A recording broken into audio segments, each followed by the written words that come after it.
Dad? The boy's voice cut through the marble lobby, small and uncertain, fingers tightening around a backpack strap that was too big for his shoulders. The elevator doors stayed open, chiming softly. No one moved. 5 minutes, the man whispered, already half turned, eyes fixed on his buzzing phone. Just stay right here. The child nodded, though his lip trembled. He shifted his weight from one sneaker to the other, watching suits glide past like they couldn't see him.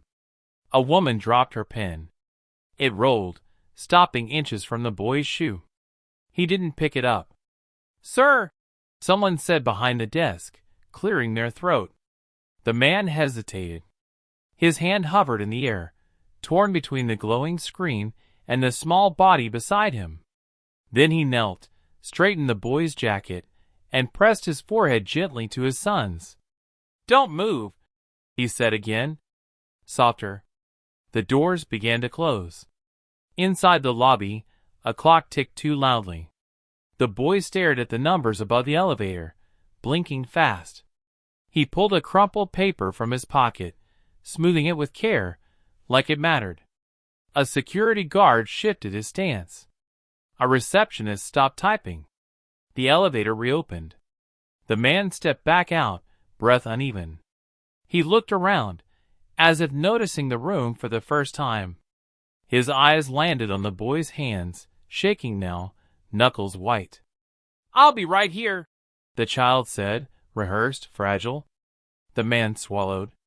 He took off his watch and placed it gently into the boy's palm. 5 minutes stretched thin. No one spoke. Everyone watched. Somewhere, a phone rang and stopped, unanswered, while the boy stood perfectly still, guarding the watch like a promise, and the man finally sat beside him, on the cold floor, as footsteps slowed, waiting something to break. He wasn't always the man people recognized by his tailored suits or quiet authority. Long before the title followed his name, he was simply a father who learned how to move through the world without making noise. He learned to fold pain neatly, to answer questions with efficiency instead of truth, to treat feelings like liabilities that slowed everything down. What he carried wasn't visible. It lived in pauses. In the way his hand lingered too long on his son's shoulder. In how he avoided empty rooms and late nights.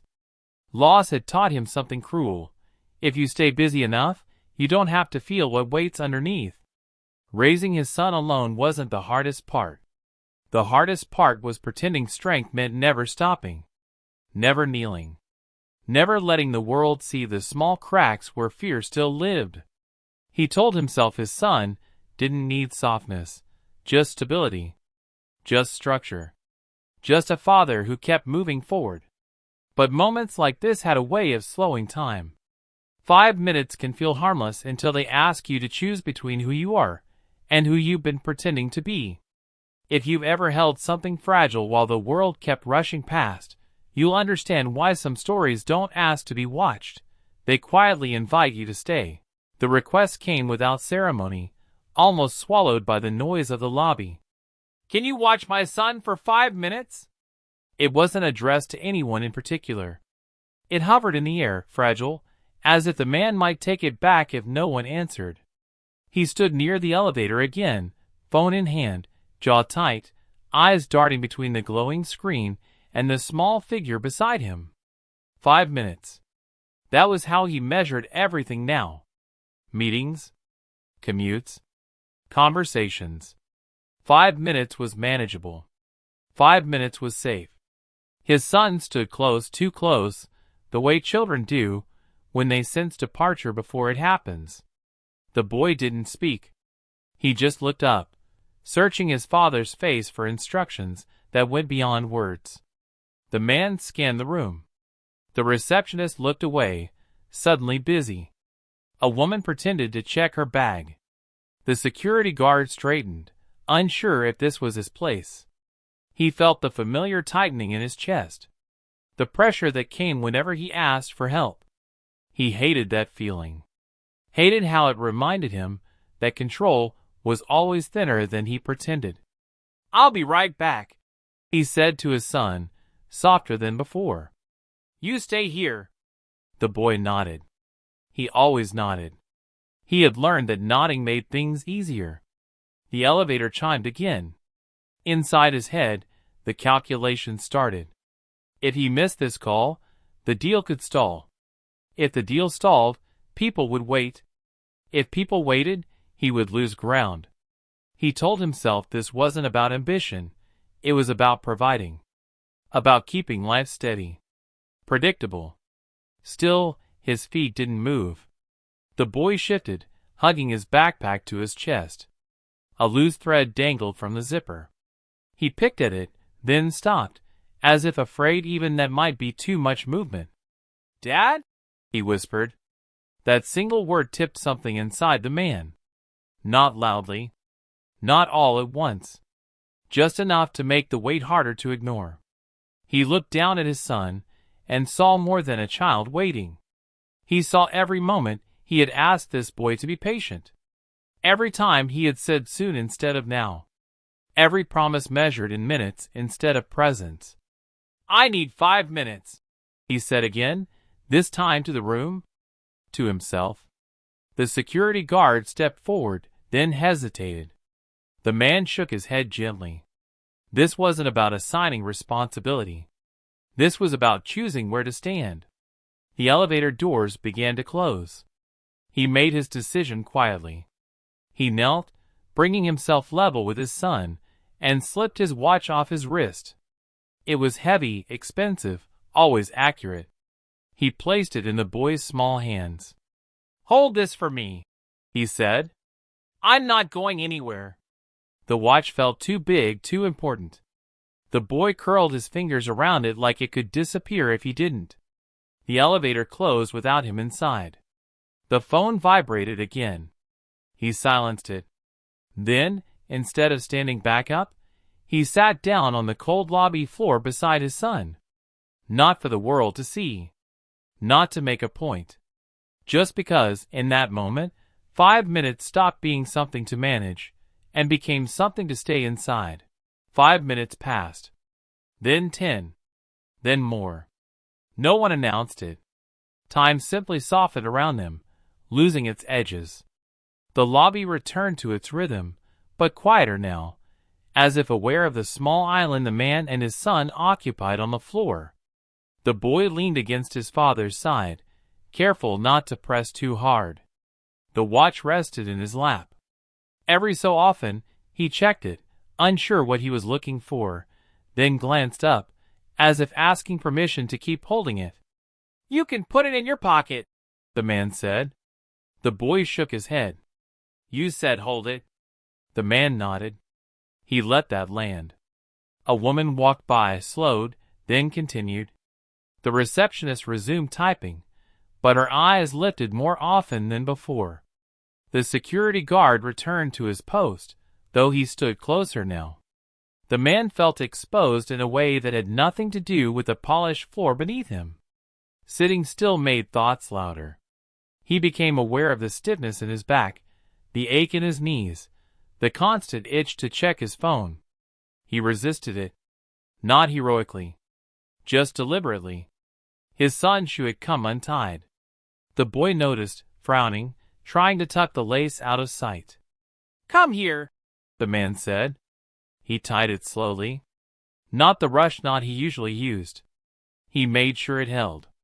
The boy watched every movement, memorizing it like something important. "Is it tight?" the man asked. The boy wiggled his foot. "It's good." They sat again. A low hum came from the elevators. Somewhere above them, people were making decisions that mattered. The man felt the pull of that world like a distant current. He wondered how much ground he was losing with every minute on the floor. "You mad?" the boy asked quietly. "No," the man said too quickly. Then he corrected himself. "No, I'm here." The boy nodded, satisfied. He leaned his head against his father's arm, heavier now. Trust was like that, small, physical, unannounced.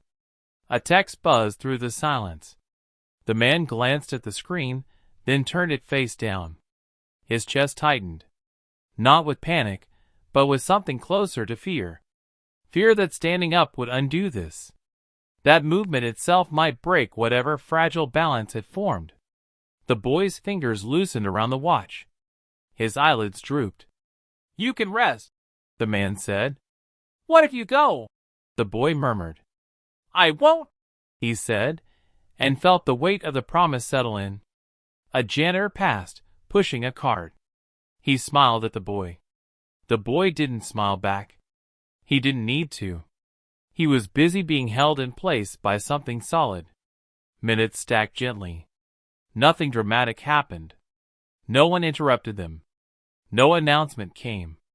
And yet, beneath the calm, the man felt it clearly. If he stood up now, if he chose motion over stillness, something important would be lost. Not loudly. Not visibly. Just enough to matter. The boy fell asleep without announcing it. His breathing changed first, slower, uneven, then steady. His head slipped from the man's arm to his lap, light at first, then heavier, as if testing whether it was allowed to stay. The man adjusted without thinking, shifting his legs, creating space where there hadn't been any. He didn't move after that. The watch pressed cold against the boy's palm. The man gently loosened his son's fingers, careful not to wake him, and slid it back onto his own wrist. He noticed the faint red marks it had left behind. Too tight. Too much weight. He rubbed the boy's hand until the color returned. Across the lobby, the receptionist stood and quietly closed a door that didn't need to be closed. The lights dimmed slightly as afternoon leaned toward evening. Outside, rain began without drama, tapping softly against the glass. The man watched it fall. His phone buzzed again. He didn't check it. He turned it off entirely and placed it deep into his pocket, where it couldn't interrupt them anymore. The silence that followed felt unfamiliar, almost risky. A loose curl fell into the boy's eyes. The man brushed it aside. His hand lingered longer than necessary, memorizing the warmth there, the simple fact of it. He couldn't remember the last time he'd been still enough to notice things like this. A janitor returned, moving slower now. He parked his cart nearby and pretended to adjust a wheel that wasn't broken. The man met his eyes. They nodded once to each other. Nothing more. The boy stirred. "I'm still here," the man said, before the question could form. The boy exhaled, settled deeper into his lap, trusting the words without needing proof. One sneaker dangled off his foot. The man slipped it back on, tying the lace again, the same careful knot as before. Time stopped measuring itself in minutes. The man thought about the house waiting for them, about empty rooms and quiet dinners, about how often he'd carried work home like armor, convincing himself it kept them safe. Sitting there, he wondered what safety really looked like. A woman approached slowly, holding 2 paper cups. She offered one without speaking. He hesitated, then accepted. It was warm. He mouthed a thank you. She smiled, then walked away, as if she hadn't been part of this at all. The boy's fingers curled into the fabric of his father's jacket. Not tight. Just enough. The man adjusted his posture again, ignoring the ache in his back. Discomfort felt earned now. Necessary. Around them, the lobby continued breathing. Doors opened. Doors closed. People came and went. But the man understood something he hadn't before. This quiet dependence wasn't fragile. It wasn't something that would shatter if the world pressed in. It was something that grew stronger the longer he chose not to stand up. The boy woke up crying. Not loudly. Not enough to draw attention. Just a thin sound, caught in his throat, like he was trying to hold it back. His face tightened, eyes still closed, fingers clutching the fabric of his father's jacket with sudden urgency. The man froze. "Hey," he whispered, leaning down. "I'm here." The boy shook his head, breath hitching. "Don't go," he murmured, the words tangled with sleep. Please. The man's chest tightened painfully. He rested his hand on the boy's back, slow, steady, the way you calm something frightened. I'm not going anywhere, he said again. The boy opened his eyes then. They were glassy, unfocused, stuck somewhere else. He looked around the lobby as if it were unfamiliar, then back at his father, panic flickering across his face. You said 5 minutes, the boy whispered. Mom said 5 minutes too. The words landed softly, devastatingly. The man didn't respond. He couldn't. His hand stilled on the boy's back. She said she'd be right back. The boy continued, voice small, careful. She told me to stay where I was. I did. I stayed. The lobby noise faded. The man could hear his own breathing now. Slow. Controlled. Too controlled. When? He asked finally. The boy looked down at the watch on his father's wrist. At the hospital. Before you came. The man closed his eyes. He remembered the day. Not as a scene, but as fragments. The phone call.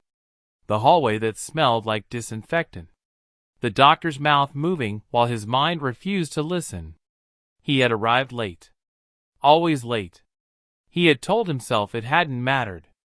That nothing would have changed. I waited, the boy said, not accusing. Just stating a fact. She didn't come back. The man pulled him closer without thinking, anchoring the boy against his chest. His throat burned.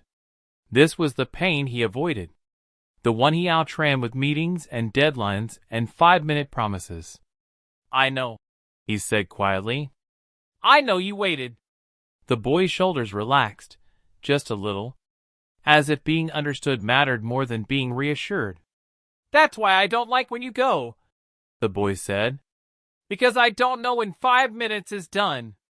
The man pressed his forehead against his son's hair, breathing him in. The truth settled fully now, not as guilt, but as clarity. Every rushed goodbye. Every promise measured in minutes. Every time he'd asked this child to trust time again. This moment wasn't about a missed meeting, or a choice between work and presence. It was about breaking a pattern that had started long before today. The boy sighed, exhaustion overtaking him. He leaned into his father's chest, safe again, for now. The man held him, unmoving, finally understanding that staying wasn't a delay. It was the decision everything else had been waiting for. The phone rang again. Not a buzz this time. A call. The screen lit his pocket with insistence, vibrating against his leg like a reminder of who he used to be in moments like this. The man felt it. He didn't reach for it. The boy was awake now, sitting upright, rubbing his eyes. He watched his father closely, the way children do when they sense something important is about to happen. He didn't ask any questions. He didn't need to. The man slowly pulled the phone from his pocket and looked at the name on the screen. He inhaled once, steadying himself, then stood up. The boy's shoulders tensed immediately. Wait, the boy said. The man turned to him and knelt, bringing himself down again, meeting his eyes at the same level. I'm not leaving, he said. Not as reassurance. As fact. He stood, took 2 steps toward the reception desk, and answered the call. Yes, he said calmly. I'm here. There was a pause. A voice on the other end spoke quickly. The man listened without interrupting, his gaze never leaving his son. The boy followed every movement, his hands clenched in his lap. I understand, the man said. But I won't make it today. Another pause. Longer this time. He could almost hear the weight of that sentence traveling across the line, reshaping expectations, causing inconvenience. He had spent years avoiding that kind of friction. I'll call tomorrow, he added. We'll reschedule. He ended the call before the silence could argue back. The boy let out a breath he hadn't realized he was holding. The man walked back, sat down beside him, and placed his jacket around the boy's shoulders. It swallowed him a little. The boy didn't push it away. Outside, the rain had slowed to a drizzle. The lobby lights reflected off the floor, softer now. Evening had settled in quietly. The man reached for his watch, then stopped. He unclasped it and slipped it into his pocket instead. Time didn't need to be visible anymore. "Hungry?" he asked. The boy nodded. "A little?" The man stood and held out his hand. The boy took it immediately. No hesitation. No testing. They walked toward the exit together. Not quickly. Not delayed. At the door, the man paused and looked back at the lobby. The place where he had learned, finally, how to stay. Then, he pushed the door open. Cold air rushed in. The boy squeezed his hand. The man squeezed back. No one applauded. Nothing dramatic marked the moment. But as they stepped into the evening, the man felt it clearly. This was courage. Not the kind that announces itself. The kind that quietly changes what comes next. Morning arrived without urgency. The kitchen was quiet, filled with the soft sounds of routine returning. Bread warming in the toaster, a pan heating slowly on the stove.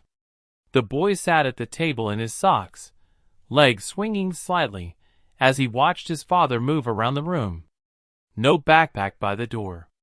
No phone in hand. Eggs cooked gently. Not rushed.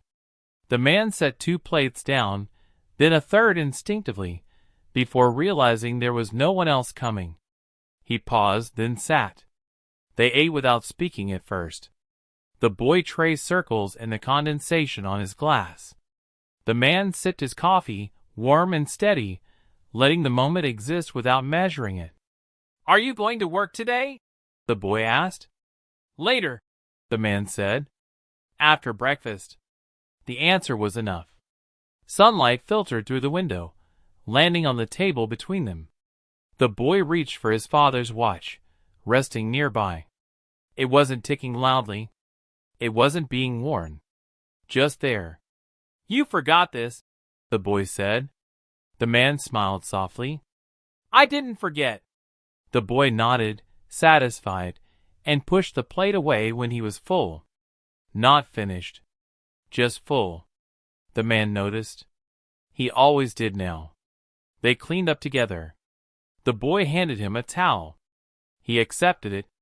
Small exchanges, building something solid without needing names. When they stepped outside, the air felt lighter. The day waited, open and unthreatening. The man locked the door and didn't rush down the steps. If this moment felt familiar to you, quiet, unremarkable, steady, then you already know why some stories stay. They don't ask for attention. They offer belonging. And sometimes, that's reason enough to stay a little longer.